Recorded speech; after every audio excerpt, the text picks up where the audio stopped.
All right, I'm here today to give you my review of the Jackson JS22 and talk about a project that I intend to do with it. Before I get there, I want to give you the background of how I came up with the idea of this project and kind of the background on it. If you're not interested in the history, you can take a look at the timestamps in the description of the video and jump to the section you're most interested in. So I start here with this slightly strange photo of sawdust and glue, and the reason for that is this is essentially the first guitar I purchased in the early 90s. It was a Les Paul copy from it's called a Proax. Could find no record of this on the internet today, but now the picture here, the body of the guitar seemed to have been made of sawdust and glue. On the outside, it looked okay-ish. If you opened up the compartments, though, you could see the construction of it, and it was pretty cruddy. Not quality by any stretch of the imagination. But it looked pretty much like a Les Paul. It had pickups that looked kind of like humbuckers. It looked the part. It played okay, and actually sounded pretty good. Um, I had an old tube amp that I had salvaged from a console stereo system from the 50s. So I had a little tube amp, and I had a home-built speaker that I played this guitar through, and it was actually okay. I was happy with it, and it was fun to play. Kind of got into guitar from there. Now, from there, a friend had a family guitar that he let me play from time to time, or I had access to, I guess I should say. It was a late 50s Fender Music Master guitar.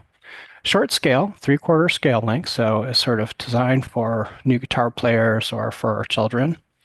And I'm relatively child size, so this actually suited me very well.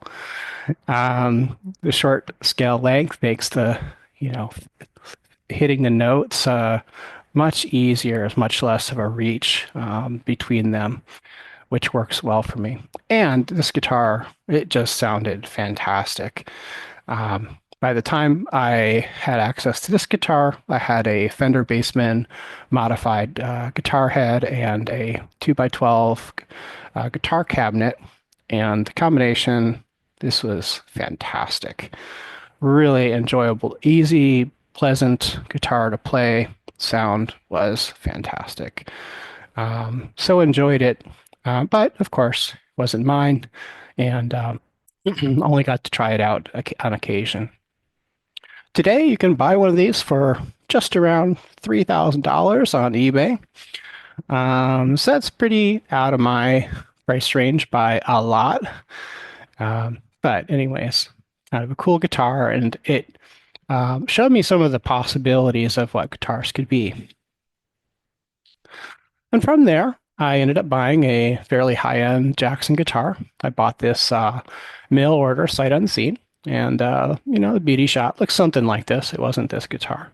A quilted maple top, purple finish, Jackson double locking tremolo. Okay. Well, it arrived, and it didn't look like this. It was purple, but the finish was much darker, kind of a sunburst. So around the exterior of the body, you couldn't see the wood underneath at all. In the center, you could see it a little bit, but it just didn't have the figuring I was hoping for. I wanted that kind of three-dimensional, this Jackson or Paul Reed Smith kind of looking guitar, especially for the money I paid. So I kept it because, it was going to be inconvenient to return, and it was a fantastic guitar to play. Loved it. Really set a standard for how nice guitars could be, honestly. The tremolo worked flawlessly, the double locking system. And it's one of those things where if I have access to a toy like that, I use it. And I kind of overuse it, and I get annoyed with myself for overusing it. So in a way, while it was so good, I kind of got annoyed by it because I couldn't resist it. And it doesn't suit me as well as it could. In any case, the friends, family members saw it, thought it was beautiful. I offered to sell it to them, did okay, went away. And years later, I saw a family photo where the guitar was just sort of accidentally in the background. And I had this little pain in my heart. Why did I let that guitar go? That was such a fantastic guitar. Well, okay.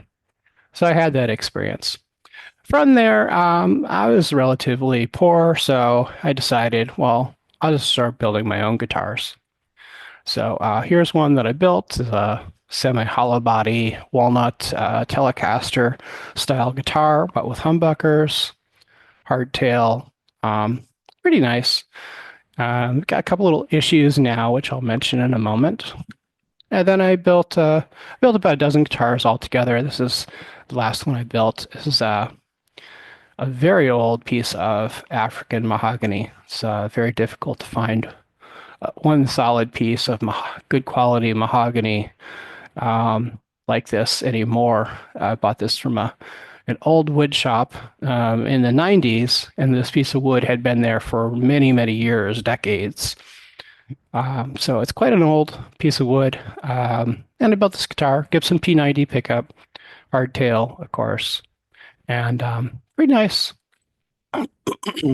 No fret markers, because again, if the toys are there, I use them. There's fret markers there, I rely on them. And so just having this naked fingerboard like this kind of opens up a different kind of creativity for me. Now, I said these guitars, they have some issues. Both of them, the nuts are terrible, to be honest. And this one, the truss rod's frozen and it's not adjusted properly. So that one's going to be kind of an interesting challenge to fix. But I'm at this place where both these guitars need some work, but I still wanted a guitar around that I could play day to day. So that brings me to present. I started looking around for a guitar that was going to be inexpensive, good quality. See all these reviews and videos, people talking about these cheap Jacksons. It's the JS11 and JS22, and okay, that might fit the bill. But I remember that Fender Music Master with the short scale. And I'm like, what if I could just find a short scale? Now, some of you out there probably are thinking, of course, there's an obvious solution. That's the Jackson Minion. Short scale, Jackson quality, inexpensive. It ticks all the boxes. And you'd be right. Some of the reviews I've seen, it seems to me that it's a smaller body as well as a shorter scale neck. I'm not crazy about that if that's true. I don't actually know if that's true. But if it is true, I want a regular body, but the shorter scale neck. And I know this is fussy, but I don't like any of the finishes that were available. So while it's really, really close to what I want, it's not exactly what I want. Since I've built guitars before, I've always been able to make exactly what I wanted. No compromises. So even though these are just trivial issues with it, it's not exactly what I wanted. So I ended up with the Jackson JS22. This so-called archtop. It has a carved wooden body. It's the natural finish. I think it's beautiful. Now, this is Jackson's Beauty Shot, but if I give you a picture of mine, it looks exactly the same, indistinguishable. Maybe if you looked with a microscope at the difference in the grain and the body, you might find some differences, but right, it's exactly the same. Okay, this has a standard guitar scale length, however, so that's not great. And it has this floating tremolo. That's also not good for me because, right, if it's there, I'm going to use it. You could just say, just take the arm off. And I'm like, yeah, but like I said, I want it to be just what I want it to be. So I hatched a plan. All right, I bought this guitar, list for $200. I found it at eBay, brand new, 160 bucks. Here's my review. It's ridiculously good. It's incredible for the cost. It's incredible even not for the cost. It plays beautifully. The neck profile is outstanding. Sounds good. Quality materials. It's excellent. It's much better than is reasonable for 160 bucks. That's the same money I paid in the early 90s for a Les Paul copy made out of sawdust and glue. So there's just not even it's not even the same realm of comparison. Well, that said, besides the personal issues that I have with the standard scale length neck and the tremolo, there are a couple of other little things that I'm not completely happy with about it. These are very nitpicky things, so really, if you're considering this guitar, there is no reason whatsoever not to buy it. With that said, I'll go into some of the things I'm not super happy about. The first one's actually just the action of the guitar. I'm actually not unhappy with this. It's low enough. Probably could be a tiny bit lower, but it actually plays really, really nice. So it's nothing to even bother with, in my opinion. Fretwork, not perfect.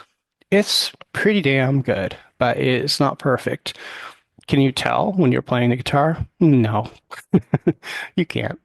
But if you look closely, of course, you can see, kind of a cruddy end here on this particular fret compared to the one next to it. The next one's nice and clean. And in general, they're pretty good. There's just a couple on there that are a little bit funky. Again, it's not something you'd even notice unless you look closely for it. You're not going to feel it when you're playing it. It's just a nitpicky thing. It's not perfect, so it could be. All right. I checked the intonation on the guitar, basically how well is this guitar set up. Part of it's the action, but part of it's how it stays in tune, and part of it is the intonation. So here's the open E string. The larger meter is kind of the crude measurement of the tuning, and then the smaller meter at the top is the fine tuning. Very difficult to get it exactly in the center, and as the string resonates, it wanders a little bit. So that's about as good as you can get. The open E string, you play it at the 12th fret. It should also be an E that's in tune, and it is not. So the intonation on this guitar was not perfect out of the box. Would you be able to notice this in playing it? Depends on how perfect your pitch is, I guess. But it can be better, and it can be better fairly easily, so there's no reason not to fix it. Just be aware that you'll probably have to make some small adjustments to it when you get the guitar, if it's like mine. If you didn't know, you can adjust your intonation with these the intonation adjustment. It's different on different bridges, but for this hardtail bridge, there's just some Phillips head screws at the end of the bridge that move the saddle forward or backward. Is what adjusts the intonation as the position of the saddle. And so what you do is you play the open string, make sure it's in tune, and then you play it at the 12th fret and make sure it's also still in tune. If it's not, then you need to move this saddle either forward or back to adjust the intonation. I'm a little dyslexic, so I always forget which direction is sharp and flat, but you can figure that easily enough by just trying. So I did have to make some adjustments to my Jackson. This is not the Jackson, of course, but just an example of intonation. Okay, so the finish, really where it's critical is on the neck. So-called satin finish on this, which I suppose is true, but it's kind of rough. It's not as silky as what I would consider to be a satin finish neck and what it should be. So I think this could probably be fixed relatively easily. I'll definitely give that an attempt if the minion neck that I get is in fact similar. So it's pretty damn good. It's really nothing to complain about, I suppose, but it's not perfect. Not perfect for me. Um, so I'll probably make some adjustments there if necessary on the new neck. And then the first thing I noticed about the guitar, and something that I really don't like, again, this is a very nitpicky complaint for the cost of the guitar, but where it is carved away, the contouring of this body here, you can see the grain. And not only can you see it, but you can really feel it. It's rough. It's actually rough. The finish does not feel it. And so you really feel it when you handle the guitar. You're not going to get a splinter or anything, but it doesn't feel like any guitar body um, that I've experienced before. I was kind of surprised by, compared to the rest of the quality, that felt off to me. My guess is that if you get a colored finish, they use a finish that's thick enough to fill the grain and that you would never notice this. But in the natural finish guitar, I think it's a different wood even. It's it's not sanded as well as it could have been. In fact, I'm not certain it's sanded at all. So that can definitely be fixed and something I'll work on as well. So that's kind of the overview of this guitar and the project I intend to embark on it. Again, if you're considering this guitar for the money, it is tremendous, tremendous value. It's just a fantastic guitar. You could take it out of the box and play it and be completely happy with it. Might have to adjust the intonation a little bit if yours is like mine. And it has a plastic nut, um, which is where the strings go over the neck to the headstock. It's sort of a typical place where if they're not well made, they can cause tuning issues because the string doesn't slide properly in the slot, and so it holds some tension there, which adjusts the tuning as you're playing it. Mine does that a little bit. It actually does not stay in perfect tune.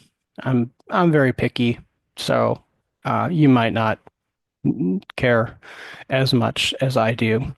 But I do plan on replacing that nut with a better material. I'm looking into the graphite material that's available. I've never used it before, but certainly sounds like um, the right material for a guitar nut. So I'll have to replace the bridge. As I said, I'm going to use a fixed bridge. When I put the shorter scale length neck, the bridge will have to move up a little bit. So I'll have to do some woodworking to make that all work. I plan on using a temporary bridge, a saddle, like on an acoustic guitar, ahead of this existing bridge when I put this shorter neck on to make sure they have the correct positioning of the bridge quite as close as it can be. It needs to be moved up to accommodate the shorter scale length. The distance between the end of the fretboard and the bridge is going to be slightly shorter for a shorter guitar scale length neck, and so that needs to be correct. I can't really move the positioning of the end of the neck because of the pocket that the neck fits into, so the bridge has to move a little bit. So I have to test that out before I've done a calculation, but calculations and reality, well, sometimes there are things you didn't account for. So I want to test that before I make some permanent changes to the instrument. So that's it for my video. Hope that was helpful for somebody out there. Good luck. If you consider getting this guitar, I don't think you could be unhappy. It's fantastic.